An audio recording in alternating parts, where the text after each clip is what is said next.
Hello, gentlemen. Hello. Hello. Good evening. So we are here to discuss Kickstarter, but mainly recent developments on the on ZineQuest, and there's been a lot of hubbub going on. First of all, the expectation was ZineQuest4 was going to happen in February. Then we found out it wasn't, and then we found out that it's going to happen in August. So the purpose of this podcast, we're gonna kind of delve into that. But I've got three people joining me. If you gentlemen want to introduce yourselves, I guess we'll start with James. Hi, my name is James Floyd Kelly. Real quick, I'm in Atlanta, and I am the publisher of Delver Magazine, which is a zine, and it comes out every other month, and it's specifically tailored to old school game players. Go ahead, Doug. My name's Douglas Cole. I'm out of Minneapolis. I am the Chief Everything Officer of Gaming Ballistic. I publish mostly games for under license for Steve Jackson Games, but I also do some work in the OSR and 5e fantasy heartbreaker space, if I'm being honest with myself. And your heart has been broken. It has. It has. Go ahead, Zach. Awesome. My name is Zac Goins. I'm from Kansas City, and I run the company World of Game Design, along with the smaller companies, Bite Size Gaming and Drifters Atlas, things like that. We make a whole bunch of zines and hardcover books and all sorts of RPGs around 5th edition, Mothership, more core, just about everything. So yeah, that's about it. Yeah, we were here. I mean, it's kind of I guess happenstantial that we were going to talk anyway about Kickstarters, but it was recently. Are any of you guys planning on? Were you planning on a February release of any product for ZineQuest? Yep. Okay, so Zach, you were too. Yeah. Okay. I publish every other month, and it just coincided. It just coincided that it's in February. So yeah, and Doug's not a zine guy yet, but he's definitely tied heavy into Kickstarters. And this, to me, really, this whole topic does affect not just people dealing with zines, but any creative person dealing with Kickstarter. To me, what's been hard is ZineQuest has been important for the zine community. I think in a lot of ways it helped expand the zine community in ways that not intentional or directly, but the after effect has been a huge increase, I think, in over the years of helping promote zine makers and that whole ecology. But it was always in February, and then but it was never actually and officially announced until what, like the second week in January or first week in January. Yeah. So there was never nobody was ever told ahead of time. And then this year, for those that don't know, there was no formal announcement. Somebody posted a post by somebody that works for Kickstarter saying they weren't going to have it in February. And then there was a big hullabaloo going on. And we found out later on that they actually going to do it during July.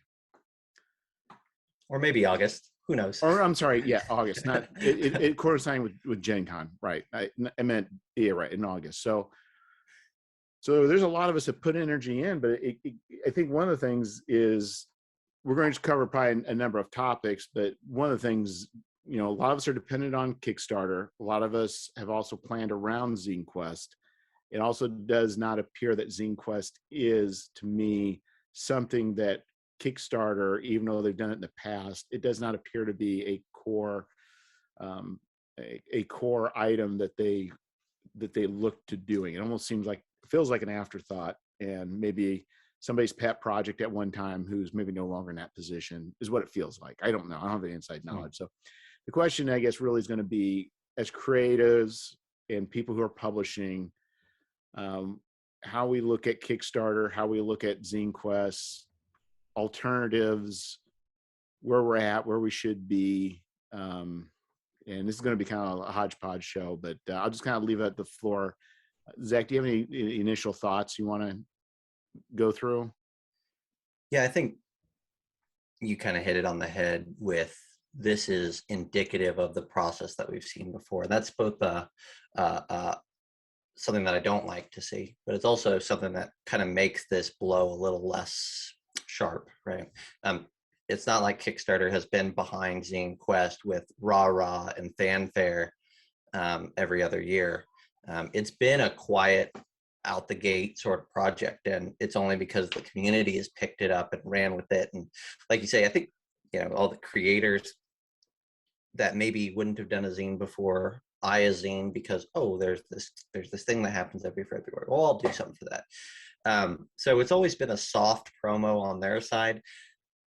Because of that, I don't know that them dropping support for it in February really is going to change that much about the process. Or if it does change things, it's going to be because creators choose for it to change things for them, right? Some creators are going to move to different platforms. Some people are going to delay their launch to either August or whenever. And some people are going to skip the crowdfunding process altogether and are just going to go straight to production. All those are reasonable ideas, but this choice by Kickstarter is not making you do any of those. And there's still going to be a crowd on Kickstarter, and it's still going to be the biggest crowdfunding crowd out there. So really the only thing you're losing, like you said, is a little landing page tucked into the corner of the Kickstarter page, and your name amidst 200 other names on that landing page. Yeah, but isn't there, if I recall correctly, everybody that's involved in ZineQuest, there is a page that shows everybody. Oh, that's what I'm getting at, is like, yeah, there's definitely a page that shows everybody that's involved. But again, we had like 200 and some projects last year, right? So if you launched at the beginning, when there was a lot of excitement, you likely caught the fruit of an early launch and had a pretty good run, but you were buried 3 days later, right? Like you disappeared in the crowd, and that was great. Like there's tons of people, it's okay to disappear, but then you launch in the middle and you have a day of fame, and then you kind of slip away, and it's cool. Like it's still part of you gotta admit is a little bit like every other Kickstarter.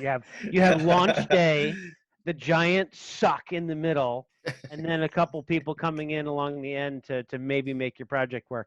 Sorry, I'm not bitter or nothing. It's just one of the interesting things though is that this is an opportunity as well. Kickstarter has great networking impact, and last year I tried a direct-to-backer kit experiment with a short adventure that was ready to go, right? Much like a zine, all the art was paid for, all the writing was done, all the layout was done. I even printed 100 copies before I even launched the project. And so, I went direct to backer kit. People placed their orders, and I shipped them their stuff the next day. Because backer kit doesn't make you wait and then make you wait 2 weeks and whatever. So there are significant drawbacks to the Kickstarter process. Sort of not the infrastructure, but the timing and the block and tackle that comes along with it. That this is also an opportunity to say, well, what did we get? What did we not like? And is there a way to take the community to a place that can get the things that we like and bypass some of the things that we don't? Hey, Jeff, I think there is one very promising thing that's coming out of this. Right now, ZineQuest happens in February. Not this February, but that's the schedule that we've had. There was a lot of discussion on the Facebook groups, and there was one that I saw that was I think it hit it on the head. And I think, I could be wrong, I think it's called Zine Month. Yeah. And their goal, if I understood it correctly, because there wasn't a whole lot of information, was why with the interest in gaming and zines and publishing in general, it doesn't necessarily have to be a zine, but the idea that we as creators could find a place, a website, I don't know how they're going to present their content, the creator content, but me as a buyer, if I know that this is off of Kickstarter, but that every month I can go to this website and see what the hot new zines are for the month. Now I don't have to wait a year to get the cool zines. I have a monthly place that I can check, a daily, a weekly, as often as I like. I can go there and see what people are doing. The clincher is that we as creators, we are going to have to get behind, if we choose to, if we want it to succeed, we're going to have to get behind one of these ideas. And it may not be Zine Month, it could be something else, but we're going to have to get behind the idea so that people know, all right, Kickstarter is once a year, but this is a more regular time period. And if we could get that, now you can release your zine anytime you want, and you know that there's going to be a certain number of audience members that are coming to that website or whatever and seeing your image, your description.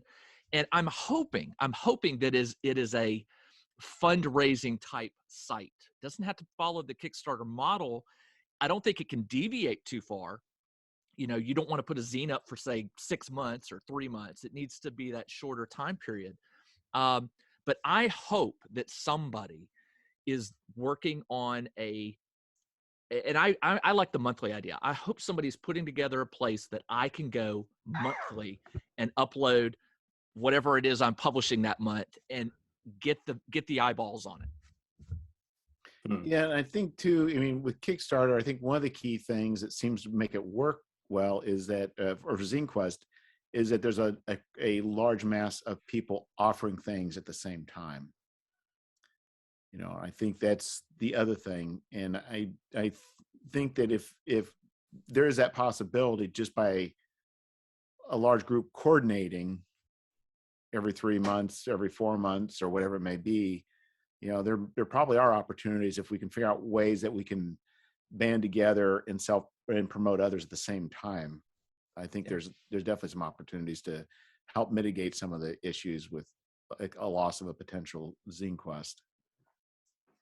Yeah, the Zine Month website is interesting, especially, and again, I don't know what their full vision for it is, James, just like you said.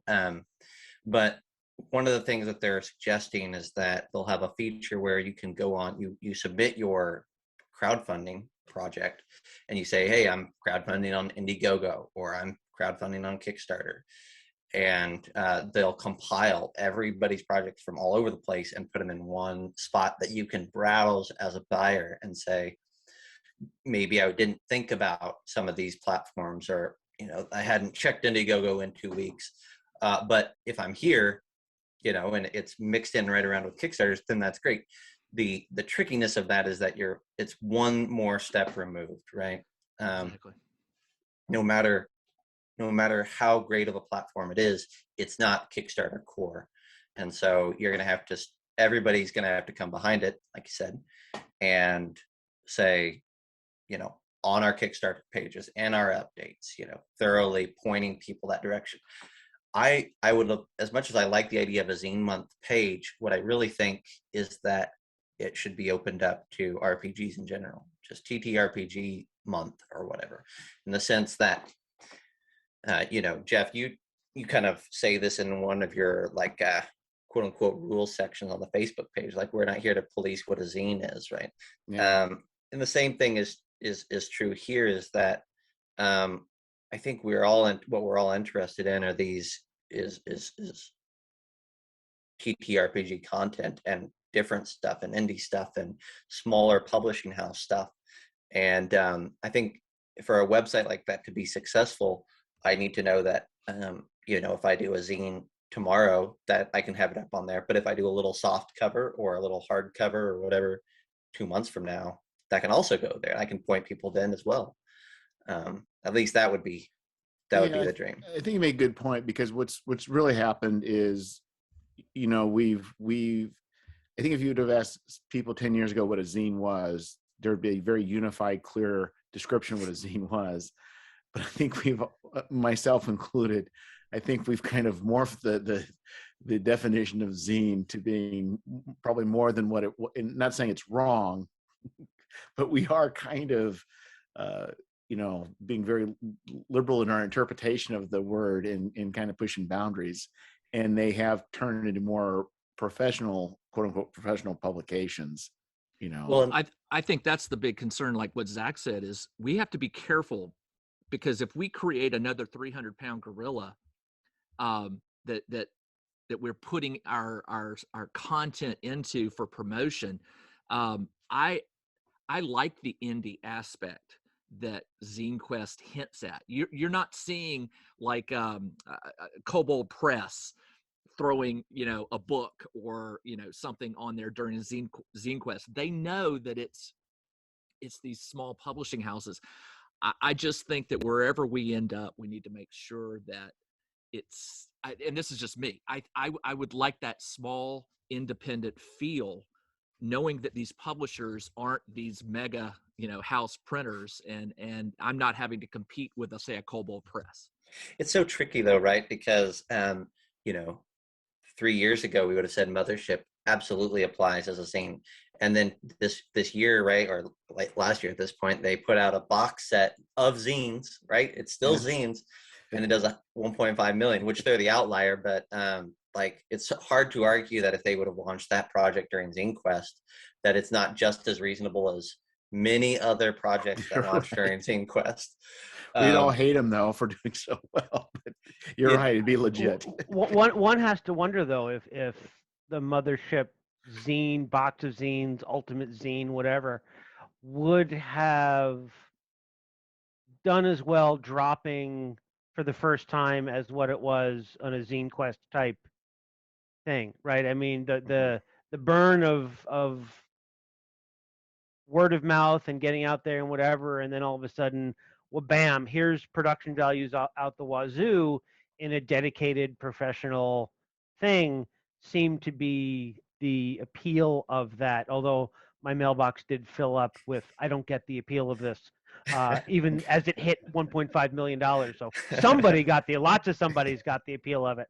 But it's as we talk, it's one of these things where in the indie / amateur role-playing game space or zine space or creative space, you can sort of see a couple of tracks, right? You got people who once a year they're going to throw down a certain number of pages and they just do it and it's out there and yay, and they'll forget about it or invest or work until the next one, and it's not something that they do 6 times a year, right? Every other month, like James does. So you've got kind of and I mean this in the nicest possible way. I don't want to. You got a bit of a throw it against the wall and see what sticks. Yeah. Scene. You've got someone who has enough ideas and the need to get them out there that they're going to publish regularly, right? It's more of a periodical zine, and it may be. The topic may change, but I've not read James's zine, but he's out there 6 times a year, and he's going to keep doing that, and that's his thing. And so there's that. Then there are probably one-off zines from established people, right? And then you've got like, what if Frog God or Steve Jackson Games or Wizards of the Coast decided to do a zine, right? Well, I mean, heck, Pyramid is a zine. Right? Pyramid Magazine was a long-running zine, ran every month and had, 20, 30, 40 pages of content written by pros and paid. That's how I got my start as a writer, submitting to an editor who ripped my stuff up and said, do better, and I did better, and, then I tried to still do better, whatever, right? So you've got some tracks that would be worth keeping separate. And if you had a landing page and said, oh, what indie stuff is on this week, right? Or, oh, what is Mages of the North Shore or something gonna do for their amazing thing that's $20 and full color and blah blah blah. And yeah, sure, it's gonna be awesome if you play 9th edition of the world's youngest role-playing game, but that's a different category of stuff that and you don't want to make those dollars compete, so you treat them differently. But it'd be awfully nice to go see a place, and as you say, it's a landing page, or 4, right? And you have a calendar and what zines are on the calendar in each of the several tracks, and it moves, right? What's on, here's the launch day, here's it's coming up, do I want to click to sign up for an email for this? Because really that's what Kickstarter does, right? It's pretty good. So here was my conclusion from Backer Kit, and then I'll shut up for a little bit. What Kickstarter really does well is it's a mailing list where you opt in and you seek out that information, right? So as a Kickstarter browser, when I click follow the campaign or whatever, and I get the email that Jeff is about to launch something, I look for that. I go to that. It's a purposeful opt-in. It's almost 100% open rate if you want to talk in market research terms, right? You read your stuff because you asked for it and so you get it. It's not like a mailing list where either your email program or you circular file it almost immediately or you push it off into updates or whatever, right? So the hit rate for Kickstarter is a lot better. And people are looking for ways to spend money. I mean, it's the ideal. It's like fishing out of a stocked pond. You're going to get a bite. And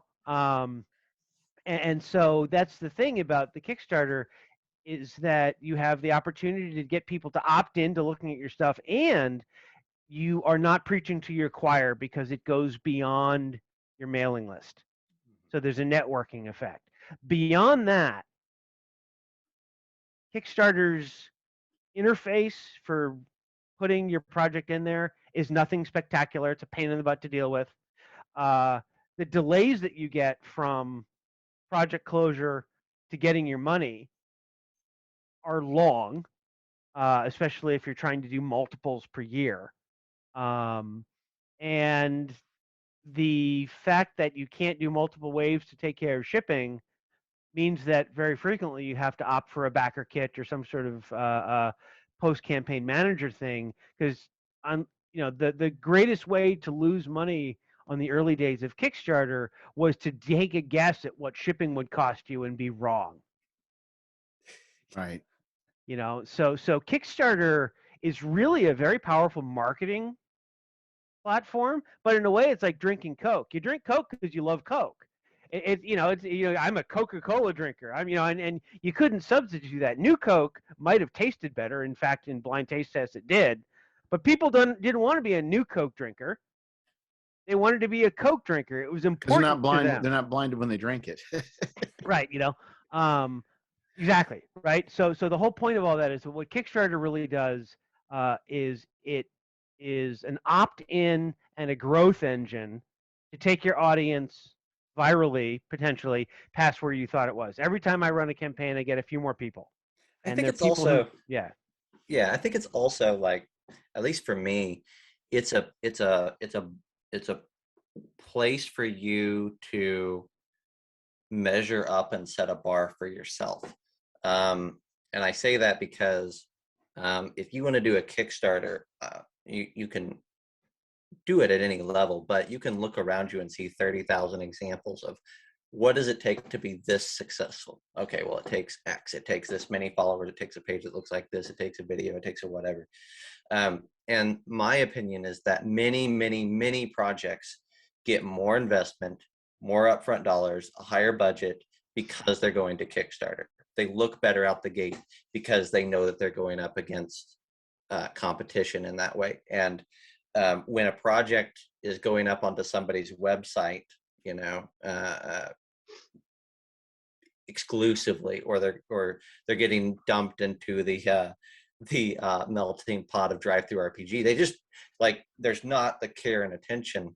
But you can put a ton of time into a Kickstarter platform. If you don't hit your goal, it's all wasted. So we see better projects because of that platform, which is right. great. So I agree with that. I guess what I was saying is I was talking about Kickstarter in particular, because there's Backer Kit, there's Game Found, there's Game on Tabletop, there's Indiegogo, and ZineQuest was hosted on Kickstarter in particular. But now people are getting a little squirrely about Kickstarter in particular for, oh, look here, we're going to do ZineQuest4, yoink. No, we're not. Or what But is what this blockchain percentage? thing or whatever, right? So What percentage? My question with that is like, what percentage of the people are actually the buyer? I don't care about the creator because I'm a creator. I can make my own decision. You Right. can make your own decision. That's fine. But I care about what is the buyer choosing. The only stat that I've seen, it was on a larger board game Facebook group. They did a poll of buyers and said, "Are you planning if Kickstarter moves forward with the blockchain decision? Are you planning on leaving the platform?" And they had like a scale, right, of 100% leaving to I'm not going anywhere, right? And like less than 10% of people were planning on leaving in any way, shape, or form. Everybody else is planning on staying. And the Well, question, my guess would be that usually the only people that do that sort of answer those are the people that are most passionate. yeah, So even though even though you're going to get it's only 10%, I bet it's less than that. Oh, definitely. Because it's probably the only 10% of the ones that really care the most. There's going to be most people like, I don't even understand what blockchain is to even make a decision to even answer that. well, and you know, the press release that I looked into was so opaque to what it yeah, actually meant that, you know, we won't know. I reached out to BackerKit. I said, "What does this mean?" And they're like, "We're as surprised as you are. yeah, We don't yeah, have any inside information. This is not some big thing." So, I mean, it could be anything from we're doing all of this with cryptocurrency, which would probably make a lot of people leave. yeah, Or it could be we're using blockchain to do some security thing on the back end, right? To yeah. isolate or to protect or whatever. Or it could be we're doing it because we hate trees or whatever. You know, we don't know why or what. What's the right? Because back when I was working at the disk drive company, right, you have mission critical and business critical, Yeah. right? You've got stuff that's what business. I always get them backwards. But one is I need to do X in order to secure the long-term future of my business. And the other one is I need to do X because without it, my business shuts down tomorrow. And I don't see yet, it has not been explained to me, nor have I read it, why blockchain falls into any of those two things. Kickstarter is too big. You're hoping that there are smarter people in the background, hoping, and Kickstarter's too big to fail, which is not true. But what I'm saying is they're going to make the smart decisions that keep the money coming in. They are printing money, and as long as people are backing and giving money, and they get their 10%, 10% doesn't sound like a lot, but we all know. Well, they get 5. That's true, and 5% to the yeah. Okay, so 5%. But let's be honest, 5% is a huge amount of money given how many projects that fund per month. Yeah. They are not going to make a technical decision that is going to shoot themselves in the foot and change and put that 5% at risk. They're not going to do it. Well, and especially like I just can't see a world where this changes the front end user experience by more than just the tiniest of bits, right? Like, Right. I mean, you might get a new UI out of this just because they want to update things and whatever. Like, there might be something that way, but they're not going to fundamentally change the process of a buyer going on, browsing projects, pledging for something, and walking away 3 months later with their thing. So, like, as long as the front end experience for the user stays the way it always is, as long as the store is the same, right? Walmart is exactly the same now as what it is. It has the same customers, even though they switched completely how their employees work and how everything is on the back end and how you check out and everything has changed about the Walmart experience in the last 10 years. People still go. Why? Because it's Walmart and you're gonna go, right? I think Zach, you've answered the question. We are not going to see zine creators. I could be wrong here. We're not going to see zine creators jumping ship in mass. This is where we choose to put our product out there for people to see. I think what we're now looking at is a two-part, like what you said. We possibly could develop or support a service that consolidates everything on a monthly basis or weekly or whatever, and then it points back to wherever we choose to host. But I guarantee you, a year from now or 2 years from now, if that service is available, if you go on there and you watch which services are doing the fundraising for the majority of zines, it's going to point right back to Kickstarter. Well, and the other part of the one press release that I read that was interesting is they were talking about, I think, to summarize, it was something like basically Kickstarter is an app to let you self-host. Like they run all the servers in the background, but I could run my Kickstarter from the Gaming Ballistic website, and it would be a Kickstarter infrastructure. That's interesting. That's interesting. Right. Yeah. At that point, they're really offloading all the I mean, so you can see where if they were using some sort of blockchain security thing in order to make that kind of distributed. No, so that would be, so the thing about blockchain is it's distributed computing, right?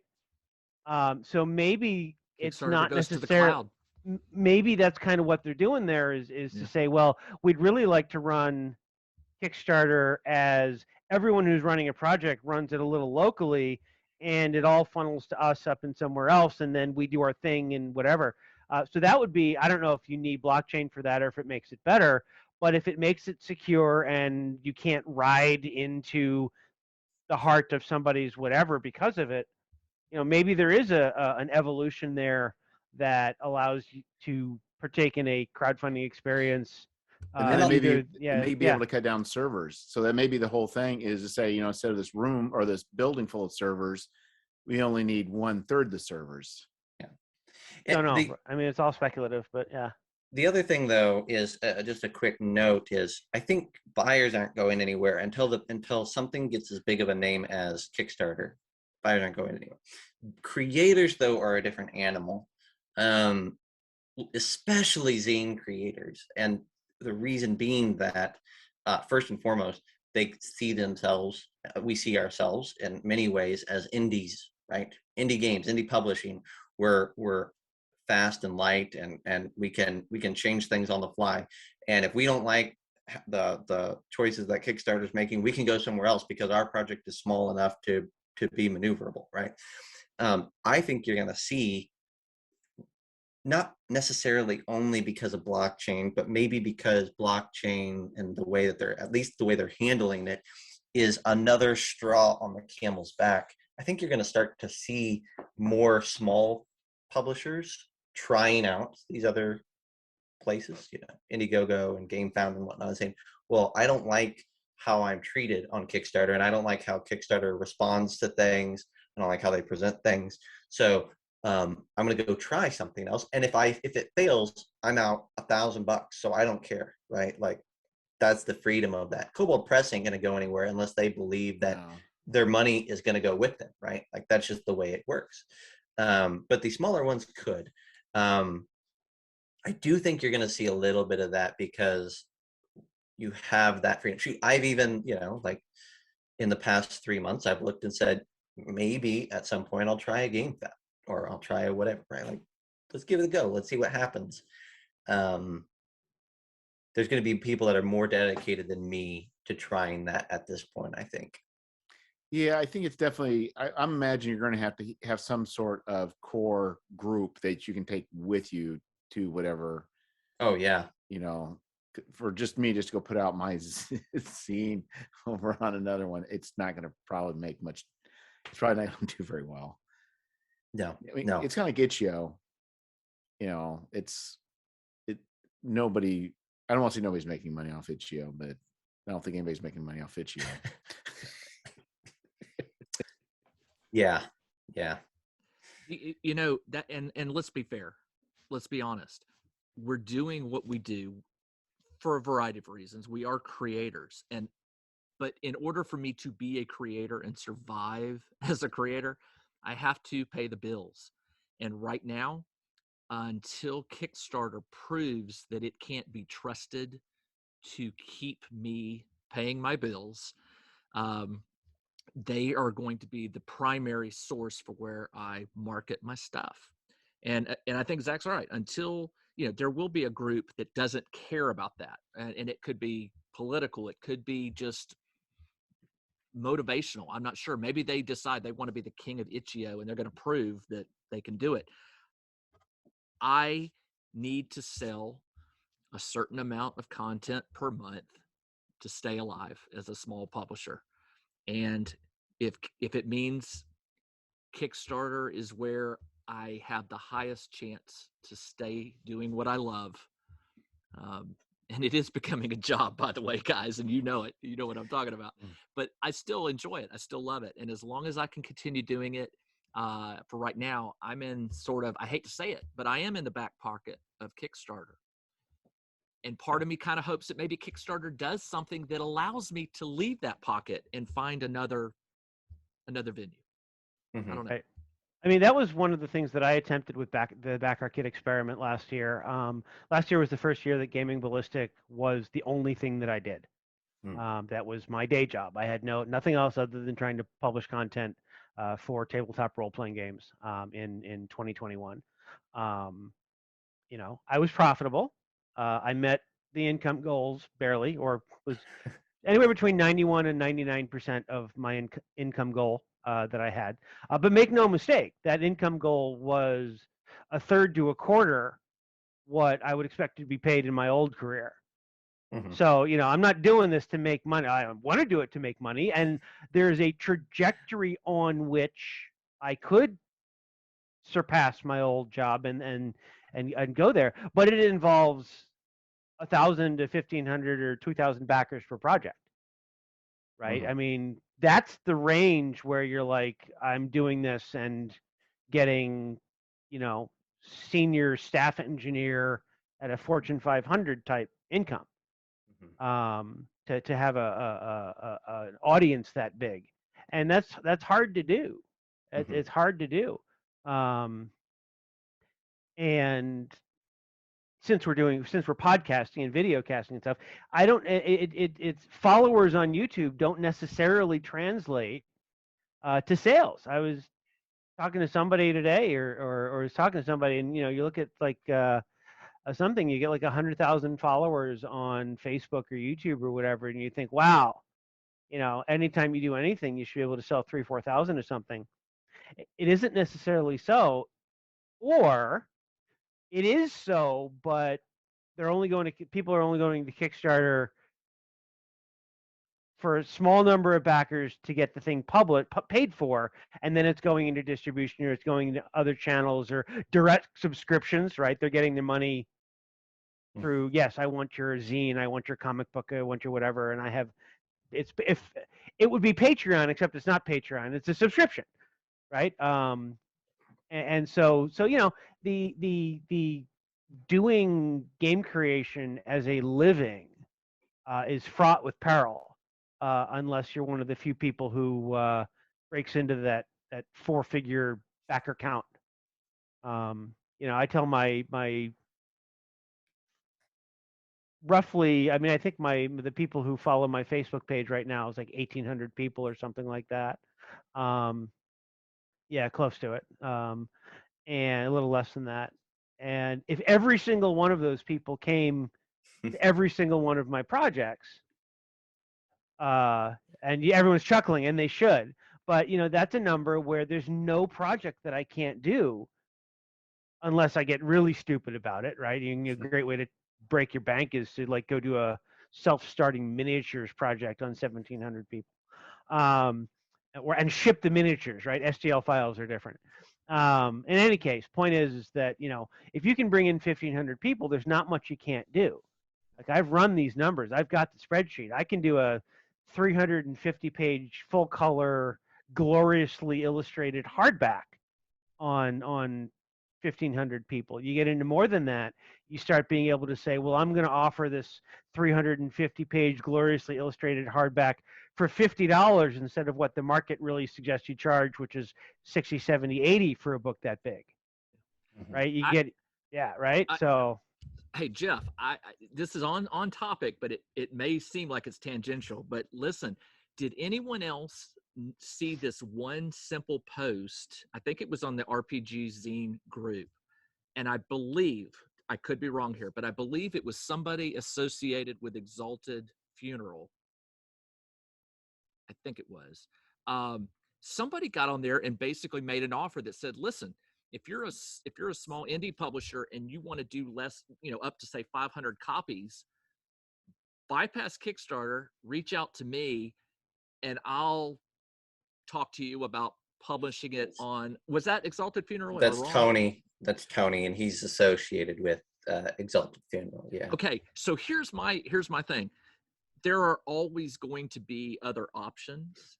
That one was an amazing option for someone who has not yet run through ZineQuest, who has this really cool idea, and they just want to hit 200 or 300 or 500 copies.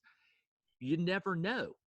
Exalted Funeral puts it out there, it sells out. Well, all of a sudden you've got 500 backers or buyers who might be looking for your next I don't release. know. So that's be interesting because Exalted Funeral, I mean, it's easy to get lost. Your product to get lost on a website. It totally is.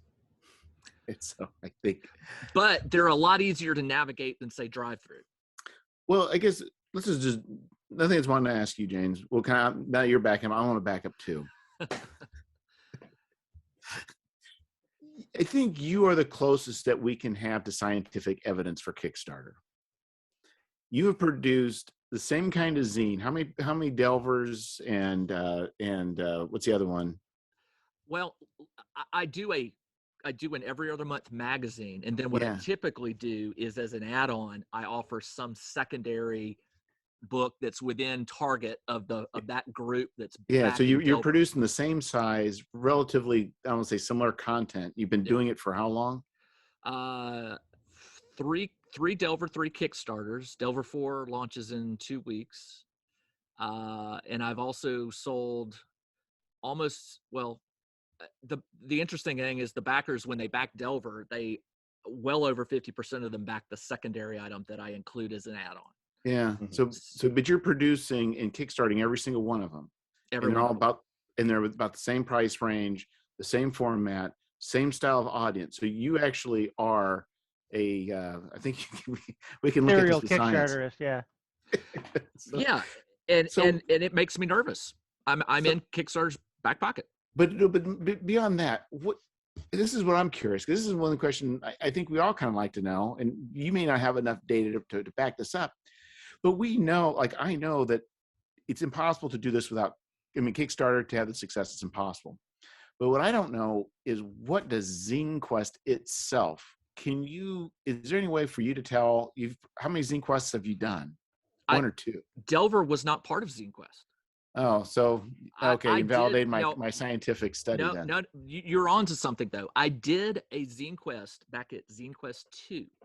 I did a generic fantasy RPG adventure that, the stats weren't in it, things like that. It was basically just run it with whatever fantasy RPG system you're doing. And it did well. I think I had 300 backers, because I remember I sent out over 300. And so I had an automatic group that I could email and say, hey, I'm doing this Delver magazine. What I did, Jeff, is I didn't do ZineQuest. I just happened to jump at about the time OSE, Old School Essentials, was becoming a hot RPG. And it wasn't done on purpose. I just loved OSE and I wanted to produce something. I'm a writer. And so I did it. And I think it was good timing. Good timing. I think what ZineQuest brings you is a bottom floor. If I was gonna give a number to it, like, I think based off of what I was seeing at other last year, is that there was about, and I could be wrong here, but I think there's about 200 people during ZineQuest, that ZineQuest 3, that were there to buy. They were not there for you. They were not there for me. They were there for ZineQuest. Right. And they were going to back a lot of stuff. A ton of projects got funded in the 200 to 300 backer count during ZineQuest. It wasn't guaranteed, but if that seemed to be around the average threshold. And so that to me is, if I say, well, what does ZineQuest bring? Well, it didn't bring all of those people, because some of those people were shopping Kickstarter beforehand, right? But it didn't bring 500 consistent backers. It didn't bring 500 people who have their wallets open and are ready to back everything that's cool. I think that, you know, there's going to be a subset, and that subset is going to grow. But I don't think we're talking thousands and thousands of people frequenting, new people. I mean, my metrics, I don't think, I could go back and look, but I don't recall my metrics for new Kickstarter backers being any different, right? During ZineQuest, it's the same, you know, super high numbers of people, like 90% of my people had backed a Kickstarter before. You know, if it's not like Kickstarter was out there calling to the masses of RPG people and saying, you've never backed a Kickstarter, but ZineQuest is cool and you should come do that. So we're talking to the same people during ZineQuest that we always talk to. It's just some people have their wallets already open. Let's see. When I did ZineQuest, I never did a Kickstarter before. I don't know that I don't know, because we need an alternate reality. We need to experiment. We need because I did another Kickstarter later in the year, different product, and I did better. But I also had other people collaborating that brought people, and it's a different. I didn't keep it the same like James did. We need to figure out maybe as a group we'll do a thing. A/B testing. Exactly. A/B testing. You can't do it. Kickstarter won't let you do A/B testing. You know? Yeah, sure we can. We have spouses. We can open up accounts in their names, and we will. Well, I did. So last year I did a zine. I'm going to get my dates wrong here, but I did one for ZineQuest at the tail end of it with a partner.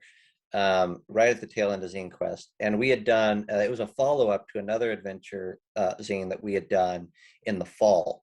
So exact same line, same presentation, same artist, same, like, everything is super similar. We sold book 1 alongside book 2 in the second Kickstarter, so like we weren't missing backers because they couldn't get book 1, and we sold slightly more copies of book 2 than we did book 1. The numbers were almost identical, and you know, we launched that at the very, very end of ZineQuest, where I feel like I think we launched that one on the last day because we were doing a whole bunch of other projects, and I think that there was some amount of those 200 people being fatigued, their wallets were empty, and they were done, but we still had our core audience, and we still picked up some of the Kickstarter folks, but we did not see a significant change at all for being in ZineQuest month. That said, I think that if you're a project that only really needs 200 to 300 backers to be the success level that you want, and you're a first-time creator, as long as you can still put out a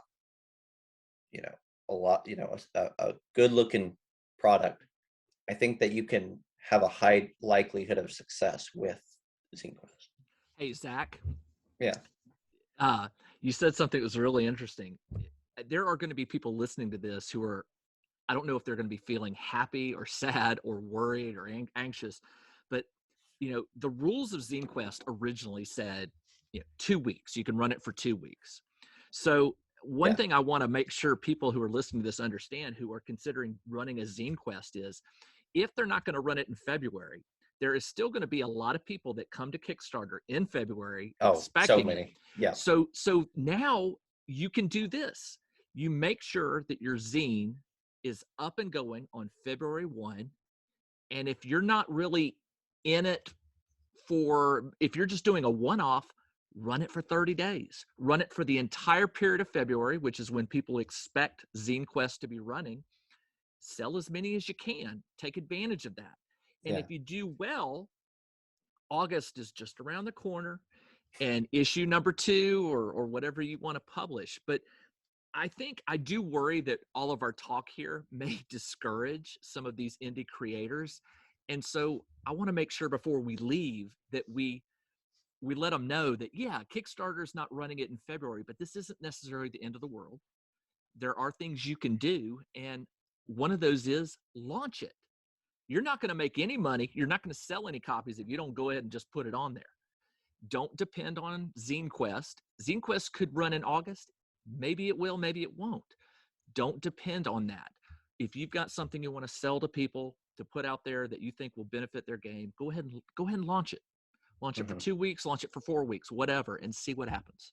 Well, I think the thing. Oh, go ahead, Doug. I just had an idea. One of the things that I do in my Kickstarters, and maybe too much, but I do a lot of updates. Right, my backers are well informed, Hmm. maybe overly informed. However, one of the things that happened on my Bestiary Kickstarter was I was in with Kickstarter with an accepted project early, Yep. and I had the follow page out for a Hmm. while. I'm wondering if the 3,000 members of the RPG Zines Facebook community pick up this ball and run with it a little bit. So during the month of February, stage your Kickstarter, get it up there, submit it. And that creates follow this campaign pages. And then somebody, maybe some people, go early, go in the middle of February. But those people are like established, right? People like yourself who've done 4 of these or whatever. And then every 2 or 3 days, you look, everyone puts ZineQuest or ZQ in the title or something. You do a search under ZQ or whatever, and you say, hey, here's a new one. Here's something from somebody I've heard of before, and here's something I just thought was cool. And every couple of days, you pick 3. And since all of those follow the pages are out there, you can go and click and do whatever. And it becomes 3,000 people with word of mouth. I like say, here's what I'm doing. Right. I mean, that. networking can be passive and facilitated, but it can also be active. In a community like ZineQuest, I have never seen a more polite Facebook group than the Zine RPG Zines group. Holy crap. These are some nice folks. Right. And you don't get a lot of the backbiting and the politics. It's a well-run, collaborative community. And one of the one of the reasons that I feel like I want to do some zines is to be legit part of it, because I think I have some stuff to offer. But I don't drop stuff in there other than when, like, Tim Shorts, who I used to game with, says, "Come on, Doug, you gotta drop a link in here sometime." But I try not to, because I'm not doing zines right yet. But I want to, because it's a great community and it's very supportive. And so that's definitely, I mean, I don't know if you looked, but the Zine Month International has half of your subscribers on Facebook. It's half the size of RPG Zines. So I mean, and if you started a Reddit group for people who hate Facebook, that was an RPG Zines Reddit, a couple of cross posts into our RPG with 1.3 million viewers, you don't have to split off very many. So I mean, there's an opportunity here to leverage the Kickstarter platform, but do it organically over the course of a couple of months. Right? It doesn't have to be 1 month. You say, okay, we're launching this. Like these people who are ready to go, we're going. But everybody else, don't panic. Submit your project. And by the way, when you submit your project, it doesn't have to be all I's dotted and all T's crossed. I revised my bestiary campaign so extensively that I had people saying, wait, is this really what? I said, oh, yep, yeah, that's a revision. Got to do that after it's live. But it was the kind of thing where, once you have that little landing page, click here to follow, then people who are interested in what you do, so you could have, 50 or 100 or whatever people jump on your project the first day, and that makes a big deal. I mean, that'll for a zine, that might cover the costs. Mm-hmm. Right? So I mean, that's the kind of thing where a little bit of we're gonna say, okay, thanks for your platform, Kickstarter, but we'll take it from here. And they still get their 5%. Who cares, right? So I mean, the only thing that you're missing is them saying, hey, everyone sees this. But honestly, with 3,000 people sitting in RPG zines, that is an extensively networked audience right there. Yeah, I think that you're right. There is definitely some things we can do, and who knows, like somebody was, would create our own campaign, put our own little, emblem with it and hashtag, and you're right, there are opportunities. but also I think too, with James talking about going ahead with February, I think we have different people. They're maybe I shouldn't divide in this way, but there are people who have one thing they're doing this year, and then you got other people who have multiple things they do this year. And I think this is what's really going to how we make our decisions are going to a lot of ways be based on that. So I think it does make sense if you do have stuff ready to go ahead and do it in February. But also, I want to have more stuff to do this year, and I'm going to be launching this no matter what. So I may shuffle things around a bit, but I'm planning more than one thing this year, so I can't be just waiting. Yeah. Yeah. No, right, and that's the other thing is, especially if you're trying to do this for supplemental or consistent, or my day job pays the bills, but my RPG writing lets me have both creative fun inside, but also that's where my fun money comes from. But the problem is you can't fulfill. I mean, you can't start another one unless you got certain number of previous successful ones. You can't start another one without having fulfilled the previous one. And so if I have something that's mostly done, I can't put that off to August to now work on something that's not done. So I thought the new rules allowed for interleave stuff in the RPG space. I thought you had to have like four completed and by completed also fulfilled Kickstarters before they allow that, I believe. And they do it, and I still think they review it. Yes. Like they don't. It's not in the software where it's just like click. It's right, because I'm at that point now where I've sort of dug my own grave in the sense that I'm publishing something every 60 days and the schedule is the same. So if I want to do a second Kickstarter, I have to be very, very careful about fulfillment, because if it's not fulfilled at like 80% or something like that or more, they'll flag it and say, declined. So you got to be careful. So the what I would suggest in that particular case is take your physical fulfillment out of the question. Yeah, and I'm working on that. Go to BackerKit. Yeah. Go to BackerKit, and yeah. And to be fair to those listening, you don't want to do that until you reach a certain point.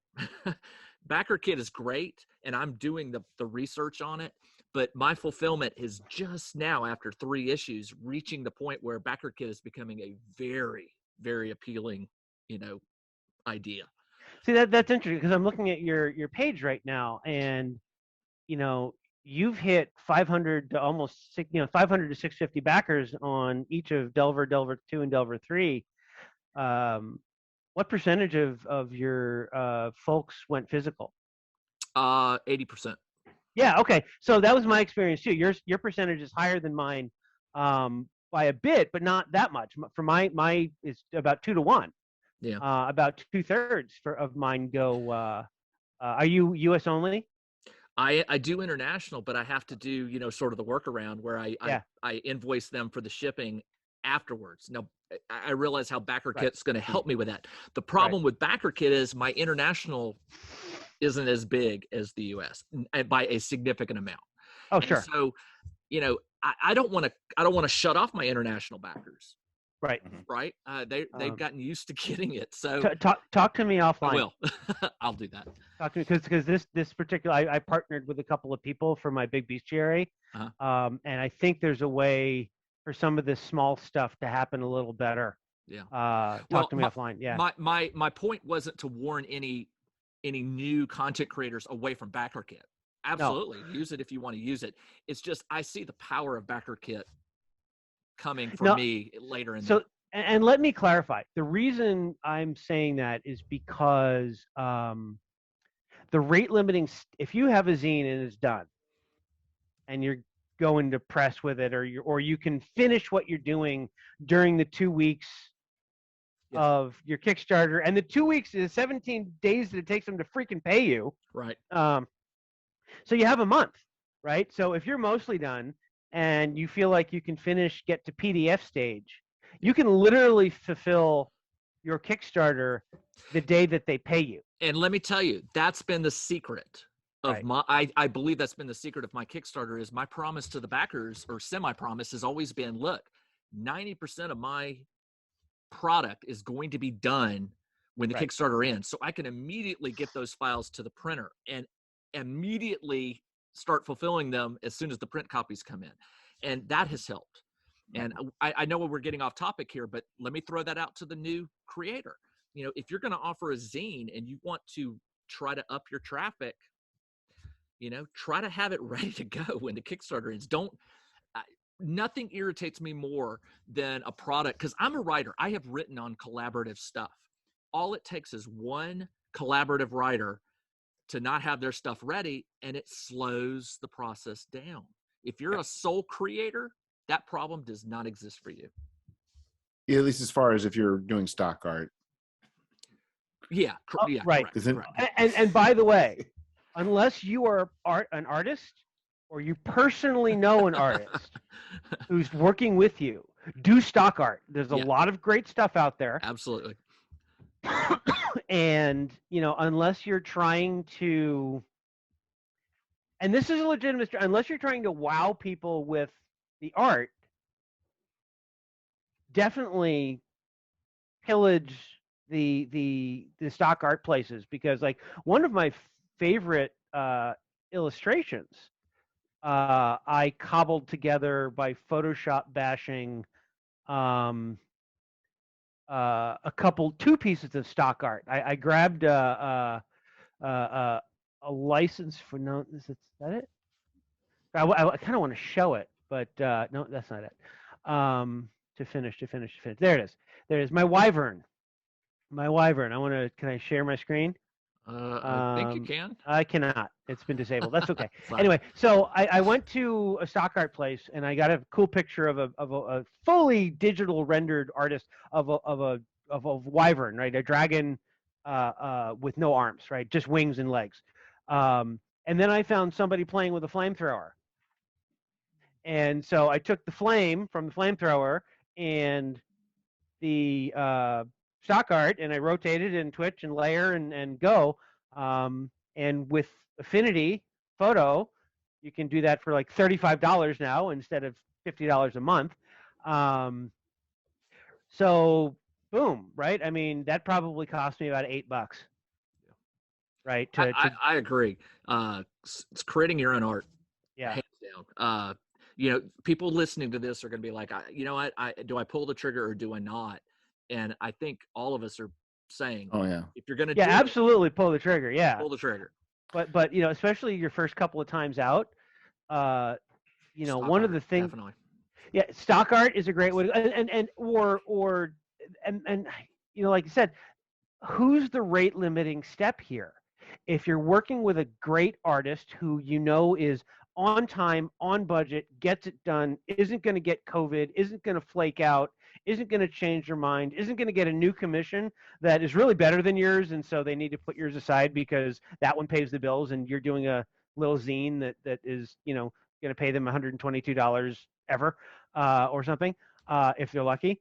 Right. So I mean, there's all kinds of reasons why your critical path, to borrow a project management term, you know, is going to be delayed because it all has to come together. And if you can do stock art, it is, first of all, much less expensive because it's not just yours. It's faster because it's click, click, download. Public domain art is very evocative because there's been thousands of years of it. So, I mean, there are a lot of great ways to do some really nifty stuff. Oh, there is. Right? There it is. It looks like we're getting close to the limit here of our space-time continuum, that bubble that we're in. I'd like to take a few minutes because I know not everybody's like, Doug, you're not doing zines at the moment, but I guess in light of what's been going on, how does that affect your work, your planned work going through Kickstarter? Like, is what's transpired in the last few days, has that changed your plans for future usage of Kickstarter and or ZineQuest? I don't think so. Although, honestly, moving a ZineQuest to August, and let's face it, right? A zine is you. I mean, there's some people who drop 200-page zines, but for most people, a zine is something that you can do on a 6-month or less interval. So having one in February and another one in August seems like the right thing to do as well. But if they move it to August, it might mean that I can intercept it, right? My next month or so is a 200-page hardback that I'm putting together from my last project, and I'm having a lot of fun with it. But it's a lot of work, right? I got to do 10 to 20 monsters every day to make it happen. So yeah, I mean, if ZineQuest moves, I mean, in a way for me that's good because it gives me an opportunity to intercept. The concept of a zine is not necessarily that different from the concept of an 8 to 15 page, or like say an 8-page or a series of pages that I might give to Patreon, and then assemble those into a zine and launch that as a regular product. Right. And I have a couple ideas for what that could be, and we'll see. I mean, I've got yeah. So, but to me at least, it's if I were to do a zine, it would have to be something where I'm like, I have a concept and I know exactly how to execute that concept, and it's not a creativity drain to do it. Like a great example would be like a book, 16 NPCs a month or something like that, right? Where I know what I'm doing. I can go click, click, click. I can do a little random number generator as an idea starter. Clack, clack, clack, clack, clack. Okay, boom, done. Right. There you go. Here's 16 NPCs. They're cool. They're evocative. They've got personality, and they're always going to flow. Okay, I can do that, right? There are other things that I can think of that you could do, like people who used to do the GURPS vehicle of the week, Right. right? Because that was a process, but doing it was worth it. And then if you could illustrate it or say, hey, here's a public domain picture of an armored vehicle, and here's the write up, boom, boom, boom, boom, boom, flip it up, done, right? If it's like, oh my god, I have to come up with a new adventure, and this is so hard, and whatever, that's not zine, that's product. You know what I mean? Right. To me, at least. So my overall impression is that moving it to August might help me as hey, I could participate in a thing. Right. But if you guys are like, hey, we're launching, zines are going in February, and we're going to do the rolling promotion thing, I might be able to get something ready for March, right? I'm Right. hoping to send my files to the printer mid-Feb. So, Right. It'll be a time to set it. What Yeah. about for you, Zach? Is the news and the way Kickstarter's been handling this, and with ZineQuest, and I know you've got multiple projects that you're involved with in different ways. Has this changed your way of thinking at all? No, it won't change any of our in-house projects. It'll change a little bit of our marketing, right? Like a lot of our marketing had the word ZineQuest in it, and we're super excited about being a part of it. That's fine. We'll just not put that hashtag in, right? There's a few projects for clients and things that'll probably shuffle around a little bit. With some of the smaller projects, I say, oh, well, let's shoot for ZineQuest because might as well, right? Well, now we don't have to shoot for, we don't have a deadline that's as tight by somebody else. So I've already had a conversation with one client where I said, we were pushing hard for ZineQuest, but really, if this project could have another 3 weeks to breathe, that'd be great. So let's just let it have the 3 weeks now, and it'll be all right. So I think very marginal changes on my end. What about you, James? I will continue to put out Delver until the backers stop. You're already the machine's running. You're not going to change the machine. I'm It's not going to cranking. change it for Delver, but what I am seriously looking forward to, and I think I'm going to have to up my participation, is all this discussion going on that this is stirred up on the RPG Zine Facebook group. There were 4 or 5, maybe more, ideas or sites or concepts that were pitched. And what I think I'm going to have to do over the next few days or weeks is I'm going to have to really look into these and talk to the people who are pitching them, because I do think that it's important that if ZineQuest got moved from February to August, that's fine. But we have no promises that after ZineQuest in August that there's going to be a ZineQuest 5. you know. Mm-hmm. So I think it is in our best interest to listen to those folks who are trying to come up with some ideas. I don't have time to do it. I don't have time to look to create an alternative to what we're doing. So what I'm willing to do right now is get behind anyone who has what I consider to be a very solid idea for how we could make lemonade here, right? And if somebody pitches the right idea, I think they could really change the flow of this, because if enough of us get behind it and say, we're going to use this service X, if it truly will allow us to increase our product instead of, say, once a year, or in my case, every other month, I would love to produce something monthly. But I want to be able to get it in the eyes of those people who want to buy it. And that's that service that we're talking about. What is that going to be? Who is going to be pulling in these potential buyers and showing them a list of all the month of the week or whatever? So I'm not worried about Kickstarter. What I'm worried about is finding and encouraging the proper channel, and hopefully we can find that person or that group and get behind them. I think for me, what's going to mean is I've kind of structured my projects around ZineQuest. So I was like, okay, I know I want this to be the ZineQuest project, and the way I focus. But I think going forward, we don't know, and I'm not going to necessarily try and think about. I'm not sure exactly what's going to mean, but I did kind of schedule in my mind how I want projects to lay out during the year, and which ones I wanted to be a Kickstarter or to be a ZineQuest. So I think from now on, I'm not even going to necessarily plan it. I may try and plan certain big ones, maybe 6 months apart, maybe have some sort of flexibility in my mind, and then just adjust accordingly. But at this moment, I just realized I can't plan on it there being a ZineQuest. Yeah. Right. Yeah. Exactly.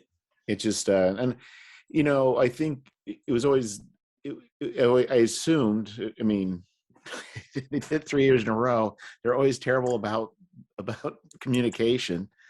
This whole thing just always seemed like an afterthought, but it always seemed like it was going to happen no matter what. So it's just like in life, you just don't know. You don't know what's going on behind the scenes. We don't understand all the implications, why, but all we do know is that it is in a very substantial, it's not a fixed point on their calendar ever. It's just, it may happen or may not. And I just can't be planning my mind around those particular dates being a thing. But you know, I do want to point, or just reiterate, ZineQuest is a marketing thing. It doesn't prevent a darn person on this planet who was intending to do a thing from doing that thing, right? No, but what it does do, I will say, is more than anything, it's a fixed date that I will drive hard to make. Right. Agreed. But I guess my point is that just because if you do not control your own schedule, then you do not control your own schedule. If we as creators are depending on Kickstarter to say ZineQuest in February, and Kickstarter says nah, then you're out of luck. So unless the zine creation community says we are going to do this and we are going to do it in February and we're going to load our projects in, and if Kickstarter wants to promote it, yay frickin' team. But we have a group with 3,000 people and a Reddit with 3,000 more or whatever, who are all going to be aiming our and a Twitter account, you know, RPG Zines month or RPG Zines today or whatever, that we can all follow and hashtag, right? I mean, it's the thing about ZineQuest is it's a date and it's a community. It's a way of getting the word out. Because we could do 3 dates in a year or whatever it may be. Right. You're right. Right. And so it is awesome to have a widely covered. So the other thing you can do is if we have something, and I say we, like I'm going to do it, but if I'm going to get this ball rolling, then I will, right? I mean, I may not be February, but I'll do something. Because, right, you know, you don't lead and then say, okay, everyone go that way and I'm going to go read a book. But if we're going to do this, then you say, okay, we'll do this. And we'll do it every month or 3 times a month or whatever, but we'll create these forums and then promote them. And, you know, then we can go as a community of 3,000 people to Kickstarter and say, we'd really like you to promote this. We've done the work, right? Here's our landing page. Here's our Twitter thing. We think that it would be valuable for you guys to draw extra people than the people we're already bringing for a project we love. Yeah, we may be able to wag the dog. Right. The whole thing about, you know, with $10, you know, the bank owns you, and with $1 million, you own the bank. Right. It's the same thing. If you've got, because, you know, you figure if you're bringing people who aren't already on Kickstarter to their platform, they will eventually spend money there outside of RPG Zines. Right. It's not just their 5% of $5 that Kickstarter gets. So it's win-win. And if we could just get in the boat and row it ourselves, you know, we don't need Kickstarter to do this. Yeah, agreed. We just probably need to start focusing on the zine group. But it looks like we're hitting a hard stop, James. We don't want him to fade away before our very eyes. I'm saving it locally, so. All right.